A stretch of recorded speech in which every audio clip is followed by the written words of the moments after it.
बिस्मिल्लाहिर्रहमानिर्रहीम। नाज़रीन अस्सलाम वालेकुम। नाज़रीन, अफ़गानिस्तान में सूरत हाल और उसका जो नया जो पर्सपेक्टिव है वो अफ़गानिस्तान में तालिबान और अमेरिका के दरमियान जो है बढ़ते हुए ताल्लुकात के हवाले से हैं। अमेरिका की पॉलिसी में एक बहुत बड़ी शिफ्ट जो है वो नज़र आ रही है अफ़गानिस्तान के हवाले से। इनिशियली तो ये हुआ और अफ़गान ये दुरुस्त कह रहे हैं कि अभी अमेरिका जो जा रहा है अफ़गानिस्तान को वर्स्ट कंडीशन में वो छोड़ के जा रहे हैं। अफ़गानिस्तान में जब अमेरिकी आए तो ये अफ़गानों के दरख्वास्त पे नहीं आए थे, बल्कि ख़ुद उसने ये लड़ाई का जो है चॉइस किया था। पहले आके अलकायदा के ख़िलाफ़, और अलकायदा जब ख़त्म हुआ तो तालिबान के ख़िलाफ़ नई जंग मोल ली। 20 साल तक वो तालिबान के साथ हाइड एंड सीक करते रहे। इस दौरान लाखों अफ़गानों की जानें जो है वो ज़ाया हुई। अफ़गानिस्तान को जो है बल्कि वो जंग जो है वो तकरीबन 20 साल तक जो है उसको एक्सटेंड किया गया। अभी सूरत हाल ये बन गई है कि अमेरिका ने लेटली 1.5 साल पहले तालिबान के साथ एक मुआहिदा किया, और इंटरेस्टिंगली इस मुआहिदे में अफ़गान हुकूमत को मुकम्मल तौर पर लूप से बाहर रखा, अपनी टर्म्स पे मुआहिदा किया, और वही मुआहिदे को फिर अफ़गान गवर्नमेंट पे इम्पोज भी किया गया, हालांकि they were not part of the agreement. Taliban के साथ एग्रीमेंट करने से पहले इनिशियली तो अमरीकी मीडिया और अमरीकी जो है तालिबान को करेक्टर फ्रॉम गॉथिक नावल्स, मतलब इस सैवेजेस वो समझते थे। लेकिन जब बातचीत शुरू हुई तो उनको इस तरह प्रेजेंट किया गया जैसे कि they were the best diplomat of the world, बेहतरीन सफारतकार भी है और अच्छे, they were good boys for the American administration, क्योंकि उनके अपने मफादात थे और खत्ते की तब्दील होती हुई सूरत हाल और अमरीका के मफादात इस खत्ते में अब नए जो इमर्ज हुए हैं उसके लिए शायद अमरीका समझता है कि Taliban can be the best partner Afghan government के बजाय या पाकिस्तान के बजाय, हिंद के बजाय, क्योंकि इस वक्त इस खत्ते में अमरीका जो है चीन के खिलाफ ऑलरेडी एक ब्लॉक बनाया, क्वाड के नाम से एक ब्लॉक बनाया है। तो डेफिनेटली वो चाह रहे कि चीन को सैंडविच करे। सैंडविच करने के लिए ये है कि साउथ चाइना सी की तरफ से तो उनके पार्टनर्स जापान, ऑस्ट्रेलिया वगैरह, इंडिया वगैरह, यहाँ पे जो है नॉर्थ से अगर सिंकियांग में, जिस तरह सिंकियांग के हवाले से अमेरिकी मीडिया या वेस्टर्न मीडिया जितना प्रोपेगेंडा कर रहा है उसको उसके लिए वो शायद समझते हैं कि अफगानिस्तान में एक एक्सट्रीमिस्ट गवर्नमेंट जो होगी तालिबान की वो बेटर सूट करेगी, ताकि सिंकियांग में इस किस्म की चीज़ें जो है वहाँ पे चीन के लिए मसाइल पैदा कर सकते हैं। इसलिए अफगानिस्तान में तालिबान के हवाले से इनिशियली जो अमेरिका की पॉलिसी थी वो यही थी कि वो तालिबान को किसी सूरत भी ज़बरदस्ती अफ़गानिस्तान पर कब्ज़ा करने नहीं देंगे। और ये 20 साल में जितने गेन्स हुए हैं, जितनी तरक्की हुई है अफ़गानिस्तान में, इंस्टीट्यूशंस बिल्डिंग हुई है, आईन साजी, हुकूमत साजी और पूरा एक सिस्टम जो आया है इसको ज़ाया नहीं होने देंगे। लेकिन अभी अमरीकी मीडिया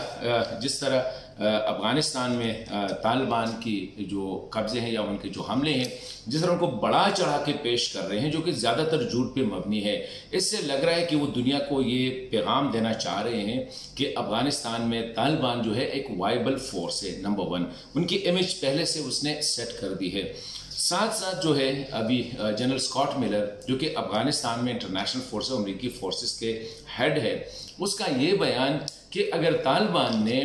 ज़बरदस्ती अफ़गानिस्तान पे कब्ज़ा किया तो इससे जो है ये अफ़गान अवाम की मफाद में नहीं होगा। इसका मतलब ये है, और साथ ये भी कहा है कि अगर तालिबान अफ़गान गवर्नमेंट के ख़िलाफ़ जो है वो कामयाबियाँ हासिल करते रहे अफ़गान फोर्सेस के ख़िलाफ़, तो ज़रूरी नहीं है कि अमरीकी उनकी खिदमत के लिए या उनकी जो मतलब है कि सपोर्ट के लिए अमरीकी आ जाए। इसका मतलब ये है कि वो तालिबान को भी एक टैसिट मैसेज दे रहे हैं कि वो अपनी कार्रवाइयाँ भी जारी रखे और अमेरिकन विल नॉट कम। साथ साथ उनकी जो पॉलिसी थी कि तालिबान को नहीं आने देंगे, उसमें भी ये शिफ्ट आ गई है। अभी वो ये कह रहे हैं कि ये अफ़गान के मफाद में नहीं होगा। इसी तरह डॉक्टर गनी साहब जब वाशिंगटन गए तो प्रेसिडेंट बाइडेन ने बजाय इसके कि जिस तरह गनी साहब ने कहा कि जिस तेज़ी के साथ उनकी विड्रॉल हो रही है वो थोड़ा सा स्लो करे या थोड़ा सा एक्सटेंड करे, वो सितंबर के बजाय आगे करके जुलाई तक जो है वो कहते हैं सारी फौज, यानी इसी महीने उनके सारी फौजें जो है वो वहाँ से निकल जाएगी, और अफगानों को इसी हालत में वो छोड़ के जा रहे हैं मज़ीद बुरे हाल में। और तालिबान की जो उनकी जो ईगो है या उनकी जो सेंस ऑफ विक्ट्री है उनको बढ़ा चढ़ा के दुनिया में भी उनको एक स्पेस दिया है, क्योंकि तालिबान का पहले अगर पाकिस्तान पे इन्हिसार होता था अमेरिका ने उनको मज़ीद उनको चाइना, ईरान, तुर्की, हिंद वगैरह, रूस वगैरह उनकी इमेज बिल्ड करके उनको प्रोजेक्ट करके अभी तालिबान जो है वो पूरी दुनिया जहाँ भी जा सकते हैं और पूरे ममालिक के साथ अपने ताल्लुकात बना रहे हैं। इससे ये होगा कि शायद अमेरिका समझता है कि वो चीन या सिंकियांग वगैरह और पाकिस्तान में वो डिस्टेबलाइज कर सकते हैं। अगर पाकिस्तान ने मुस्तकबिल में चीन का साथ दिया तो तालिबान ही एक वाइबल फोर्स होगी उनके लिए, जिसके ज़रिए वो पाकिस्तान की वेस्टर्न साइड को, स्पेशली जो पश्तून बेल्ट है उसमें इंसर्जेंसी को वो आगे ले जा सकते हैं और पाकिस्तान को तंग कर सकते हैं, और इस तरह चीन को भी। अभी सूरत हाल जो सामने आ रही है, खुदा ना करे कि ऐसा हो, जो मैं कह रहा हूँ अल्लाह ना करे कि ऐसा हो कि अफगानिस्तान में वो जो जंग का सिलसिला है ये मजीद कई डिकेड पे फैल सकता है। क्योंकि पहले तो ये था कि अमेरिका आज से 40 साल पहले जब आया तो वो सोवियत यूनियन के खिलाफ, जो कि इस खत्ते में एक सुपर पावर था, जब वो टूट गया, वो सुपर पावर टूट गया, तो उसके बाद अमेरिका ने तालिबान के खिलाफ वो यहाँ पे आ गए। मतलब है कि 10 साल वो सोवियत यूनियन के खिलाफ इस खत्ते में रहे, फिर वो 20 साल तालिबान के खिलाफ इस खत्ते में रहे। अभी जो नया सुपर पावर है चीन, अभी उसके खिलाफ भी वो शायद अफगानिस्तान को यूज़ करना चाह रहे हैं, और उनको पता है कि एक डेमोक्रेटिक अफगानिस्तान से शायद वो मफाद हासिल ना करे जो कि एक डिक्टेटरशिप की सूरत में या तालिबान की सूरत में हो सकती है।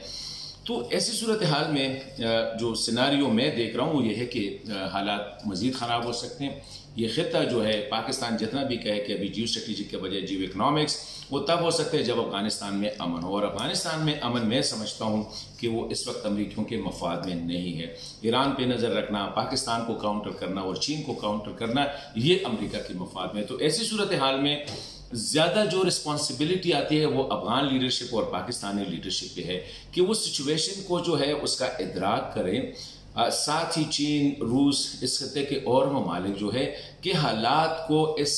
नहज पे ना लेके जाए कि एक बार फिर ये खत्ता जो है अमरीकी जंग के लिए, इस तरह सोवियत के खिलाफ अमरीकी जंग के लिए अफगानिस्तान को यूज़ किया गया, अभी चाइनीज़ के खिलाफ अमरीकी जंग के लिए अफगानिस्तान को यूज़ करे। अगर अफगानिस्तान में ये सूरत हाल रही और अमरीकियों ने उनको चीन के खिलाफ इस्तेमाल करने में वो कामयाब हुए, तो इसका मतलब ये है कि ये खित्ता आने वाले मज़ीद कई डेकेड्स के लिए जो है